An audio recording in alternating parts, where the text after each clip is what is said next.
नमस्कार। आप सभी का बहुत बहुत स्वागत। आप देख रहे हैं हितेश की बात और मैं हूं हितेश मोहन। आज हम बात ये करेंगे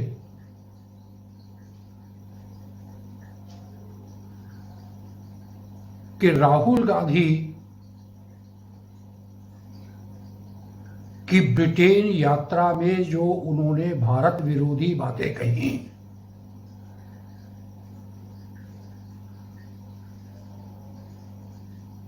उसको अमेरिका और पश्चिमी देशों का समर्थन क्यों मिल रहा है और क्या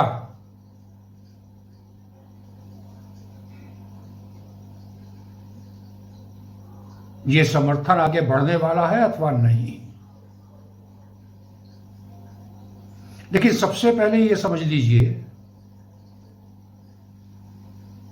कि ये राहुल गांधी की कोई पहली ब्रिटेन यात्रा नहीं है, न उनकी पहली कोई विदेश यात्रा है जिसमें उन्होंने भारत विरोधी बातें कही हैं। वो अक्सर इस तरह की बातें करते रहते हैं जब विदेश में जाते हैं। पार्लियामेंट में अमित शाह जी ने एक खुलासा किया था कि वो कई बार तो जब ऐसी यात्राओं पे जाते हैं तो बिना एसपीजी को सूचित किए चले जाते हैं, जबकि उनको एसपीजी कवर प्राप्त था। 2015 से लेकर 2019 के बीच की बात कर रहा हूं, जब कोविड नहीं था उस समय। कई बार ऐसे भी आरोप लगते हैं कि वो बिना विदेश मंत्रालय को सूचित किए विदेश यात्रा पर चले जाते हैं।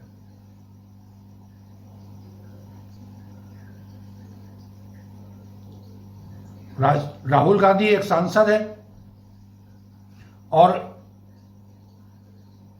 एक नियम है कि जो भी सांसद को बाहर से निमंत्रण मिलेगा वो विदेश मंत्रालय के थ्रू मिलेगा, और अगर वो निमंत्रण जो है उनको सीधा मिलता है तो होना ये चाहिए कि उनको जाने से पहले विदेश मंत्रालय की अनुमति ले लेनी चाहिए। लेकिन राहुल गांधी इस पर नहीं करते हैं। अपने आप को सारे नियमों और संविधान से ऊंचा समझने वाले व्यक्ति हैं। इसके बारे में क्या कहा जाए। एक चीज और समझ लीजिए, और वो ये कि राहुल गांधी की इन यात्राओं को विदेश में मैनेज कौन करता है। राहुल गांधी की विदेश यात्राओं को मैनेज करने का जिम्मा सैम पित्रोदा नाम के एक सज्जन करते हैं, उनके पास है ये जिम्मा। अब आप पूछेंगे सैम पित्रोदा कौन?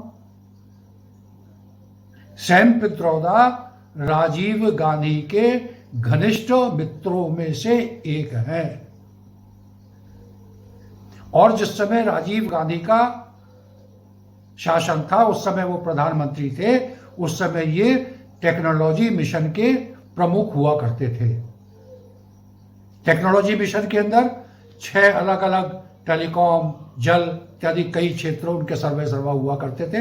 बाकी मुझे ज़्यादा अनुभव नहीं है टेलीकॉम डिपार्टमेंट में, क्योंकि मैं काफ़ी समय तक खुद रहा हूँ, इसलिए मुझे उसका अनुभव है, और वो अनुभव जो है वो अच्छा नहीं है, कड़वा अनुभव है। ये सैम पित्रोदा जी वही सज्जन हैं जिन्होंने पुलवामा के बाद ये कहा था कि कुछ व्यक्तियों की गलतियों के लिए पूरे पाकिस्तान को सजा देना सही नहीं है।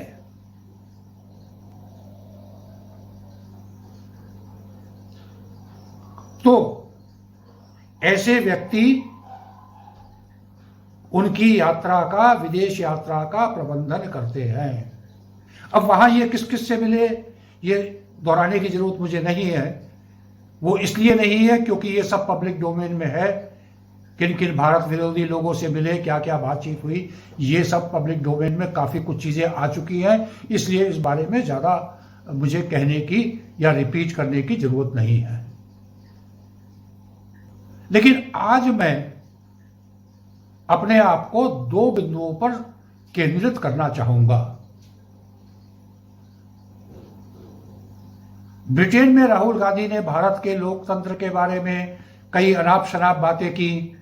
लोकतंत्र खतरे में है, मेरा माइक बंद कर दिया जाता है, सारे जो है सब जो लोकतांत्रिक संस्थाएं हैं उनको जो है वो मोदी जी तानाशाही रवैये से खत्म कर रहे हैं, और न जाने क्या क्या। लेकिन मुख्य रूप से दो बातें उन्होंने कही, और आज का जो ये अंक है इसमें मैं इन दोनों बातों पर ही फोकस करूंगा। पहली बात तो उन्होंने भारत की बुराई जरूर की, लेकिन चीन की उन्होंने बड़ाई की। अब थोड़ा सा इसको भी समझ लेते हैं। कांग्रेस और चीन की दोस्ती कोई नई नहीं है। नेहरू जी के जमाने से ये दोस्ती कांग्रेस और चीन की कम्युनिस्ट पार्टी के बीच में चली आ रही है। आपको याद होगा हिंदी चीनी भाई भाई, जिसके बाद चीन ने 1962 में भारत देश के ऊपर आक्रमण करके हमारे पीठ में छुरा घोंपा। उसको याद दिलाने की जरूरत नहीं है। तिब्बत को किस तरह से नेहरू जी ने चीन के हवाले कर दिया। आपको ताज्जुब होगा ये जानकर कि CIA अमेरिका का वो चीनी नवयुवकों को चीन के खिलाफ लड़ने के लिए सहायता उपलब्ध करा रहा था। और उस समय नेहरू जी अगर थोड़ा सा चीन के विरुद्ध तिब्बत के उन नवयुवकों को सपोर्ट करते तो शायद आज परिणाम दूसरा होता। लेकिन नेहरू जी ने क्या किया? जिस समय चीन की सेना तिब्बत पे आई तो उन्होंने उनके खाने पीने के इंतजाम के लिए चावल भेजे।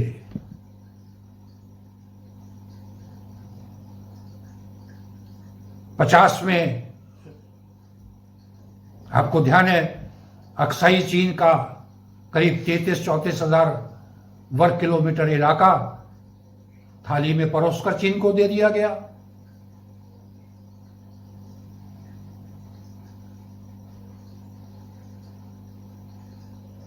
सिक्योरिटी काउंसिल की मेंबरशिप की बात जब आई तो नेहरू जी ने कहा not at the cost of China. Security council की सीट को ठुकरा दिया और चाइना को वो सीट परोस दी। जब डोकलाम हो रहा था उस समय हमारे राहुल गांधी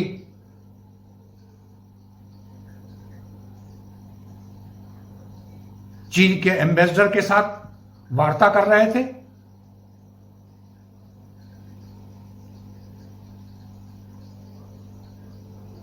इक्कीस जून 2020 को महेश जेठमलानी साहब ने एक ट्वीट किया और उस ट्वीट में उन्होंने एक फोटो लगाई जिसमें Rahul Gandhi great central hall के अंदर, सोनिया गांधी, शी जिनपिंग और आनंद शर्मा जी की, आनंद शर्मा को आप जानते हैं कांग्रेस के MP रह चुके हैं, उनकी मौजूदगी में वो MOU पर दस्तखत कर रहे थे। आज तक कांग्रेस ने देश को ये नहीं बताया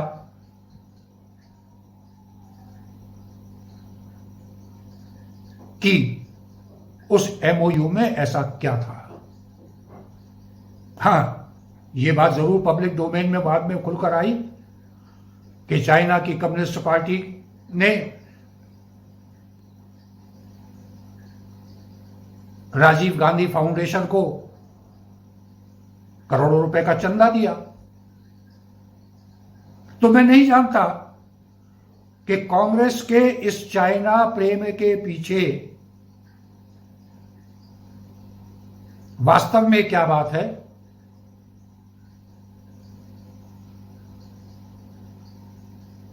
यह भी हो सकता है कि गांधी परिवार का कुछ व्यक्तिगत लाभ हो, नेहरू परिवार का कुछ व्यक्तिगत लाभ हो, लेकिन अगर आप देश की जनता से छुपाकर इस तरह के MOU करते हैं, उसके बाद आपको चंदा मिलता है, तो प्रश्न तो उठेंगे ही। तो राहुल गांधी के चाइना प्रेम मुझे समझ में आता है। मैं तो इसे खानदानी प्रेम भी कह सकता हूं, नेहरू जी के जमाने से चला आ रहा है, और शायद उसी प्रभाव में आकर राहुल जी के आप सारे स्टेटमेंट देख लीजिए, उनके सारे विचार देख लीजिए, तो लगता है कि उनके विचार भी वामपंथ की ओर पूरी तरह झुके हुए हैं और वो राष्ट्र के बारे में सोचना भूल गए हैं।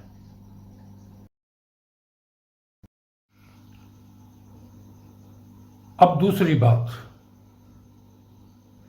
ब्रिटेन में राहुल गांधी ने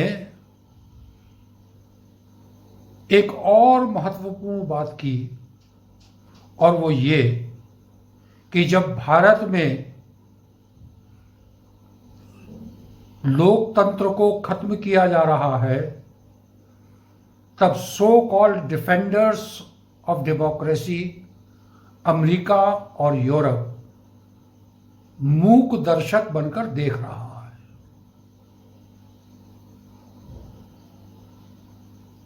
और आपने देखा होगा कि इसके कुछ दिनों बाद ही यूरोपियन देशों से प्रतिक्रिया भी आनी शुरू हो गई। ब्रिटेन से, जर्मनी से, अमेरिका से राहुल गांधी को समर्थन मिला। इससे निष्कर्ष ये निकलता है कि राहुल गांधी ने, भले ही वो देश में आकर कितना भी कहे कि मैंने कोई देश विरोधी बात नहीं की है, लेकिन सत्य यही है कि ये बात उन्होंने बहुत सोच समझकर तब कही है जब उनकी अथवा उनकी यात्रा के प्रबंधकों की इन देशों से बातचीत हो गई होगी।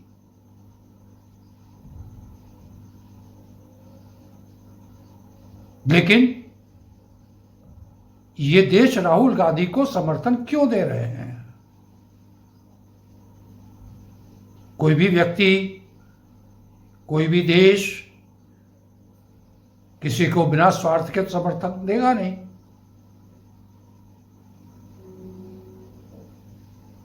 दोनों के हित एक से होंगे तभी समर्थन मिलेगा।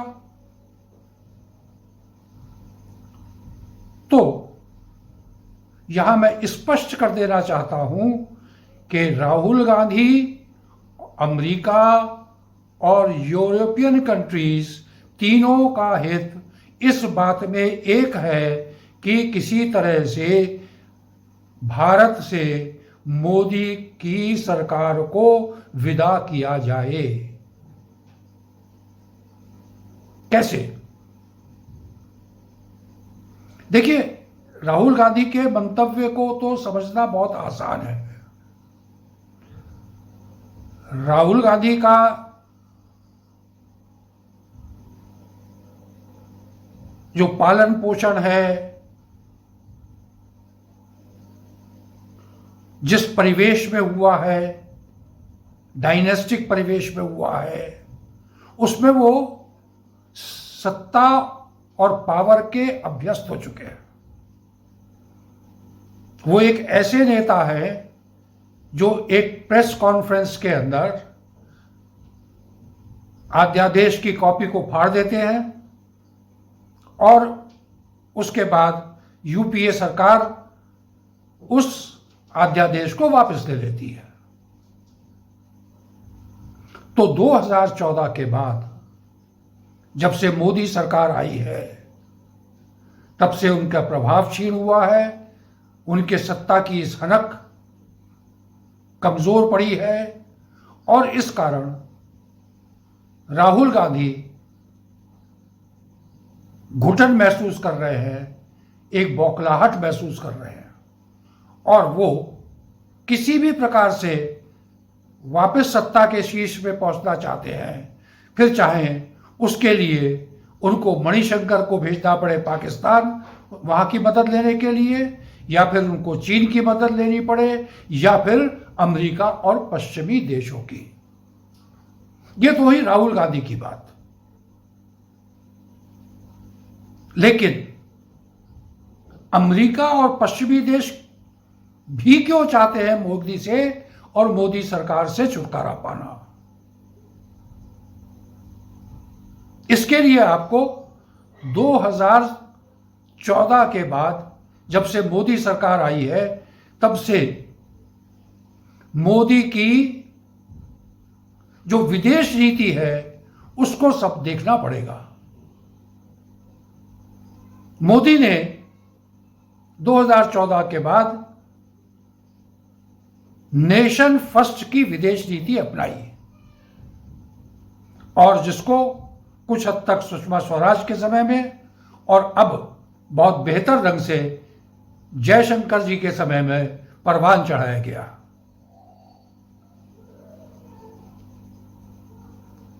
आज हम पश्चिमी देश और अमेरिका के पिछलग्गू होकर नहीं काम करते और ये बात यूक्रेन और रूस के बीच युद्ध से बहुत हद तक खुलकर सामने आ चुकी है। पश्चिमी देशों ने, अमेरिका ने एड़ी चोटी का जोर लगा लिया कि भारत रूस से तेल नहीं खरीदे, लेकिन न केवल हमने के तेल खरीदा बल्कि ज्यादा मात्रा में तेल खरीदा। यह केवल एक उदाहरण है। अगर आप 2014 से अब तक थोड़ा सा नजर दौड़ाएं तो आपने देखा होगा कि अनेक मौकों पर अमेरिका और पश्चिमी देशों को जो पहले भारत पर अपनी दादागिरी थोपते थे उनको झुकना पड़ा है। एक तो उनके बौखलाहट की ये वजह है, लेकिन एक उससे भी बड़ी वजह है और वो ये कि भारत अब एक बढ़ती हुई और विश्व में सबसे तेज बढ़ती हुई अर्थव्यवस्था है और न केवल सबसे तेज बढ़ती हुई अर्थव्यवस्था है बल्कि इस समय मोदी सरकार ये भरपूर कोशिश कर रही है कि भारत का व्यापार रुपयों में हो। आज अमेरिका का वर्चस्व अगर दुनिया पर है तो वो इस कारण है कि उसके डॉलर की दुनिया में तूती बोलती है। अब देखिए, dollar versus yen, dollar versus rouble, dollar versus rupee, सारी दुनिया का जो अंतर्राष्ट्रीय व्यापार है वो डॉलर के इर्द गिर्द घूमता है और उसी मजबूती की वजह से डॉलर की अमेरिका जो है दुनिया भर में दादागिरी करता है, छोटे देशों को दबाता है। अमेरिका की इस मोनोपोली को खत्म करने की यूरोपीय देशों ने भी एक बार कोशिश की थी और उन्होंने मिलकर अपनी एक यूरो करेंसी बनाई थी, लेकिन वो इसमें असफल हो गए और असफल इसलिए हो गए क्योंकि उस समय उनकी खुद की इकोनॉमी जो है वो कमजोर पड़ने लगी। बाद में किसी हद तक चीन ने जो है वो डॉलर के खिलाफ अपनी करेंसी को खड़ा करने की कोशिश की और वो इसमें कुछ हद तक सफल भी रहा है, जिसके कारण जो है वो अमेरिका और चीन में तनातनी भी बढ़ी है। तो अमेरिका तब बौखलाता है जब उसके डॉलर पर चोट पड़ती है, उसकी अर्थव्यवस्था पर चोट पड़ती है। और मोदी जी की जो आर्थिक नीतियां हैं वो इस समय यही करने की कोशिश कर रही है। आपने देखा होगा कि हमारा यूपीआई रुपया बहुत से देशों में अब स्वीकार हो गया है।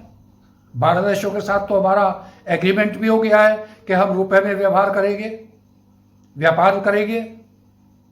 रूस के साथ हम ऑलरेडी रुपए और रूबल में व्यापार कर रहे हैं। कल परसों अभी मलेशिया के साथ भी इस तरह का समझौता हुआ है।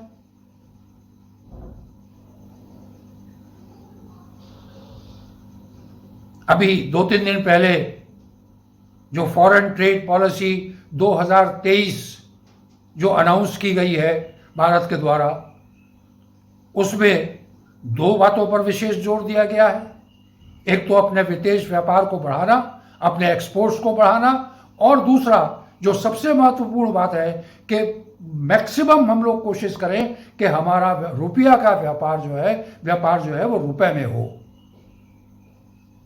और जैसे जैसे रुपए में व्यापार बढ़ेगा, जैसे जैसे भारत की अर्थव्यवस्था मजबूत होती जाएगी, वैसे वैसे ये अमेरिका और यूरोपियन देश बौखलाते जाएंगे, क्योंकि इनकी आर्थिक व्यवस्था पर बड़ी चोट पड़ने वाली है।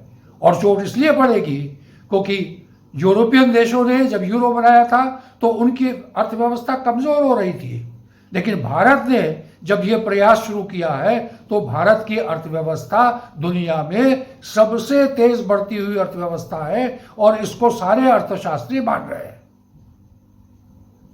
तो मेरा मानना यह है कि जैसे जैसे भारत की अर्थव्यवस्था में सुधार आएगा, भारत की अर्थव्यवस्था सुदृढ़ होगी, जैसे जैसे अंतर्राष्ट्रीय स्तर पर हमारे यूपीआई की, हमारे रुपए की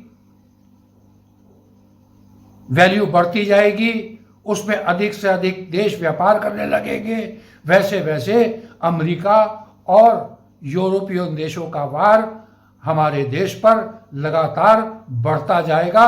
और इस बारे में हमारे नागरिकों को भी सतर्क रहना पड़ेगा कि इस प्रकार के जो बाहर से प्रहार होंगे उससे हमको बचना है, और हमारे देश को भी इस तरह के प्रहारों को बचाना है, ताकि हमारा देश फिर से एक सोने की चिड़िया बन जाए। आज के अंक में सिर्फ इतना ही। कल फिर मिलेंगे किसी नए विषय के साथ। तब तक के लिए नमस्कार, धन्यवाद।